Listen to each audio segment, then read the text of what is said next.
Okay. Alright. Okay. Alright. Cool. Yeah. We're back on our level 40 bully build. If you are familiar, um, the last time I used the level 40 bully build was to use the fingerprint stone shield, which inflicts madness, and I bleed infused it, and I just was mean to people. And so we respect this guy to a strength build that wields the Rotten Greataxe. And so it does Scarlet Rot buildup. And a lot of people at level 40 don't have like the Rot boluses, or forget to put on Flame Cleanse Me. And so it's very mean to use Rot at a low level like this, but at the same time, like, that's the point of this build, to be mean. And so we're teaching Elden Ring players who are new to the game. We're teaching them how to make better combat decisions, or just better gameplay decisions as a mean build. We could teach Guts here. Guts, I hope you see this video. You can two-hand your weapon, in case you didn't know.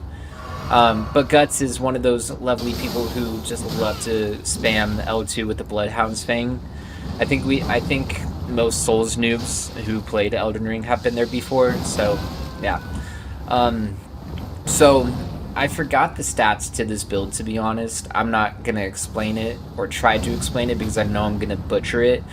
But just the whole premise of this build is to try to Scarlet Rot people, and then I think I apply the Kindred of Rot's Exaltation in the next video that involves this build to get that extra damage. But using Waves of Darkness at a low level build is also mean because people don't know how to telegraph it.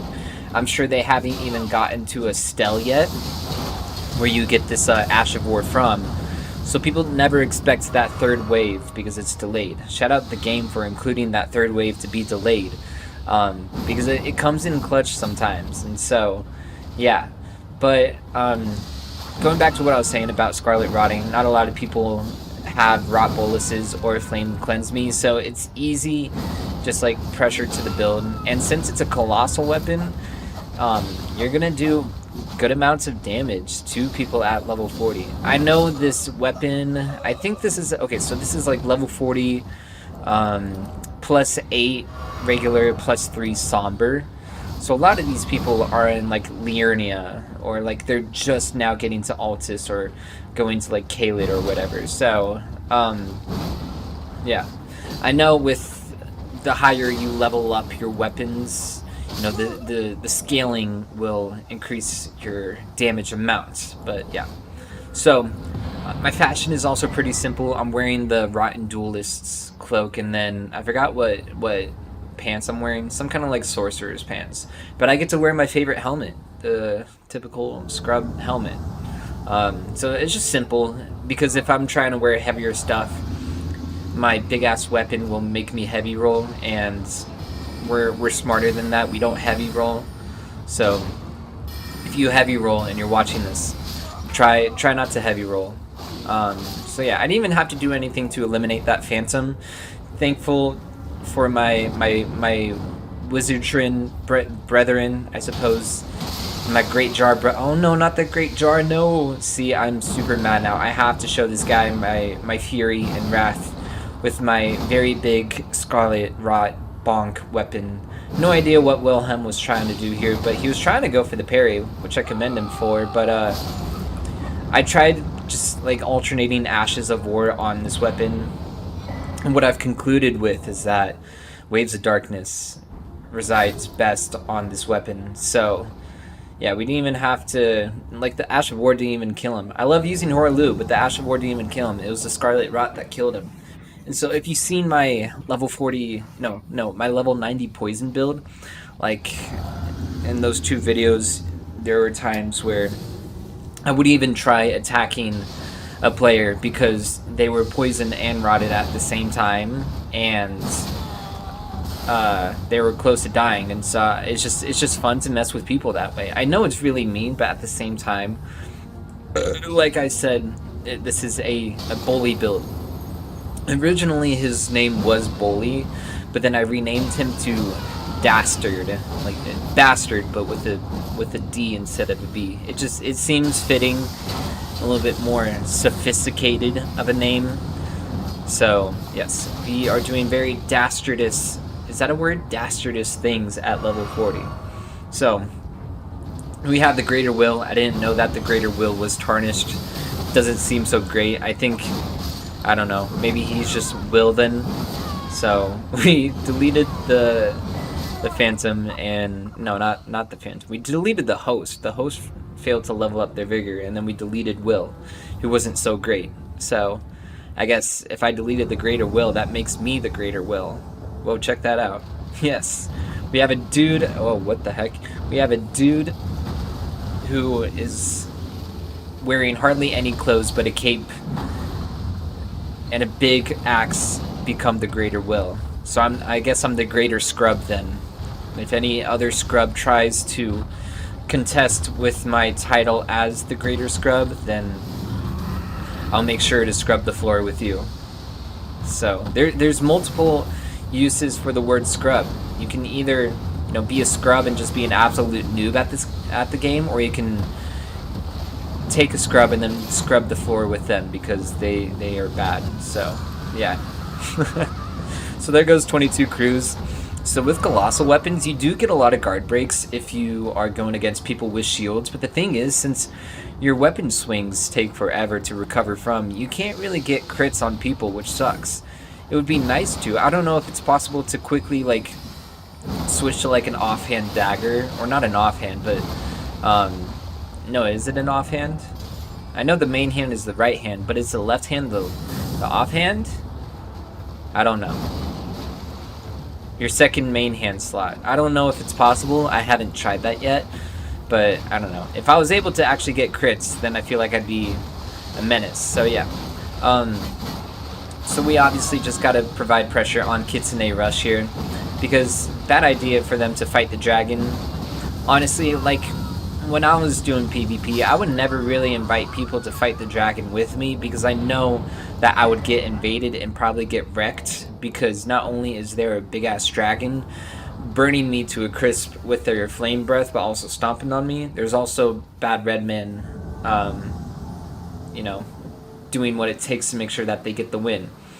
So yes, but since we're a bad red man, we got to provide justice for the dragons, especially Grail, because how dare these people, how dare this host summon 2 co-opers just so they can get that 500,000, no, like, how many runes is it? Like 500,000? No, not even, like 50,000 runes, just by killing Grail. And the funny thing is, like, I know it's easy to get that many runes at the start of the game. You can just take your base character, get your horsey ring, and then take Torrent all the way to here and level up quickly. But it's just like, do it yourself. Why summon friends to do it? I don't understand. But yeah. Oh, I guess I did equip the Kindred of Rot's Exaltation in this video. Okay, cool. So yeah, so this is a longer invasion, and we got a 3v1. I feel like it took longer because when Grail roars and grabs the attention of all the little dragons, you get a attack and defense nerf, which is kind of fair. It makes sense. And I know the incantation of Grail's Roar does the same thing, so kind of thematically parallel to each other, but I feel like because of that, I wasn't able to eliminate a lot of these players as quickly as I desired to. Like, this is quite the long fight, and I know I said in the last video that level 90 invasions take a while. Try invading at level 40. Like, if you're going against, if it's a 3v1, you really have to take your time. You have to be patient. You have to know when your openings to attack are. Luckily, since this is a poison and rot build, I tried using Poisonous Mist as the Ash of War on this invasion. You know, having things that do damage over time made it a little bit easier to combat this team. Luckily, they weren't running like any meme builds or whatever. I'm sure the hosty failed to upgrade his curve swords right there, but I don't know. My biggest concern was the dude with the not only the pizza cutter, but the heavy thrusting sword as well, because you can just continue to provide pressure by doing running attack after running attack. But that's not what this guy did. So, Slimothy, learn how to use your weapon. So, yeah, I love seeing when you're fighting against people and they drink their physic, because they're locking in, and it's just like, oh, so we're going that far now. You're that intimidated to where you got to drink your physic. I ain't no boss. I'm tougher than bosses. Yeah, I need to get off my high horse. I'm sorry. So yeah. So I knew that since they were all grouping up on me and kind of staying close, it was rather a smart idea for me to lead them into, this whole land of dragons, because this is a terrible place to be invaded at. Because if you're stupid enough to follow me to where the dragons are, then you're going to get got by either me or the dragons, or maybe both at the same time. So shout out the dragons for being good help in this circumstance. So yeah, since I have them split up, we use the jar cannon. I know I would like to use great bows, but with the stats that I have like the minimum dexterity requirement that I need to wield the Rotten Greataxe. So I at least have enough. I can't wield great bows because I think you need like 20 minimum, and I'm not going to swap talismans just to get that minimum dex requirement. But yeah, 18 dex. If I had 2 more points in dex, then I'd be happy about it. But I mean, the Jar Cannon, it's okay. It's not my beloved great bow, but it does the job. So yeah, teams are being passive. Might as well use some regen. Get yourself recuperated before you go back into the fight. And I know that this is a Rotten Greataxe video, but I also have the Rotten Hammers as well, in case I need something that has a quicker attack. Excuse me, a quicker attack animation, because I don't know, like colossal weapons are easily telegraphed. So yeah, that Stormcaller was not, though. So I have 2 of the Rotten Hammers, one with a Stormcaller, and then I think the other one with Thunderbolt, maybe? Question mark? Yes! Exclamation point. So yeah, but I wanted to dual wield them, try to get some jump attacks on them, because if you do jump attacks with 2 big hammers like this, you're gonna do an enormous amount of damage. So yeah, but we got the host Scarlet Rotted, so that's an easy way to drain someone of their Estus, because Scarlet Rot hits hard. It's like, what, 15 damage per tick? I think even more. I'm not even sure. But what the host tried to do is try to go and resummon his friend, but failed to do so. So I noticed what he was doing, and so I had to bring out the Raptor Talons, because I was like, oh hell no, fam, I can't let you do that. I can't let this turn into another 3v1 again. Like, it took me that long just to get rid of one Phantom, and so we had to be a little bit more unfair and use the Raptor Talons. I should have put Endure on this. I have no idea why I use Lifesteal Fist. I guess just, I don't know, to be cool, I suppose. So yeah, so I baited the host with the edge walk into the Lifesteal Fist, and we were able to not even finish him with the weapon swing, because he was Scarlet Rotted. And so that was a stupid idea for him to see me with the lifesteal once, but still run into it, So that's just yeah. So yeah, that was a longer invasion, but it was definitely worth it in the end. So here I am, the Impaler's Catacombs. Remember what I said at my fingerprint stone shield video? I said that we love to bully couples, and that's exactly what is going on here. We had a husband and wife. That's literally their names. And we bully them because it's just fun to. I'm sure they were at their homes crying about, like, what the heck, that was so unfair. Yeah, it is. Do you know what's unfair? Having to go against 3 people when you're 1 person. I know the game sets you up as an invader to properly equip yourself to handle 3v1 situations, but still, there is strength in numbers. So it's just like, let me be a little bit of a meanie head sometimes. So yeah, we bully couples. We bully cute couples who try to do cute video game things, because I am a bad red man. So yeah, I don't know, fun things about lower level invasions is the variety and all the caves and catacombs that you get to invading as well. It's fun. It's a nice change of pace compared to like meta level where you're always at like a fog wall, or at like you're about to invade right before people are about to fight Malekith.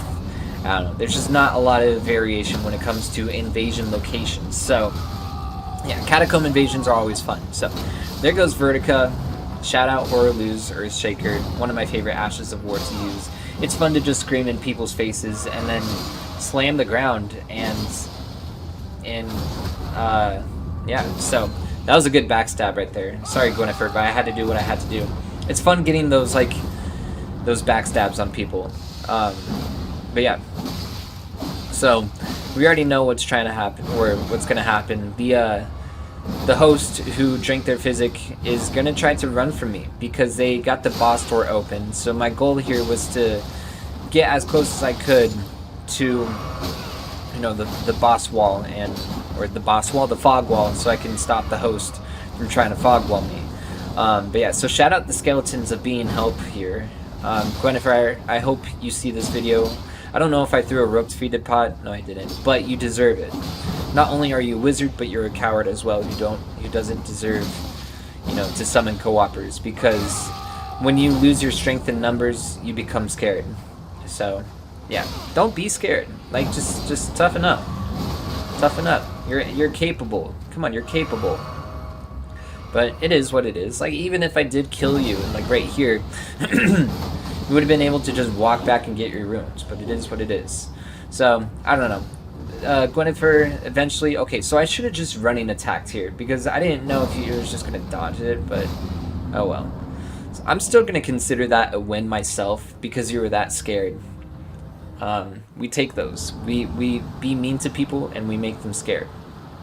So that was that evasion. Here we are at the Ainzel River with Ryan.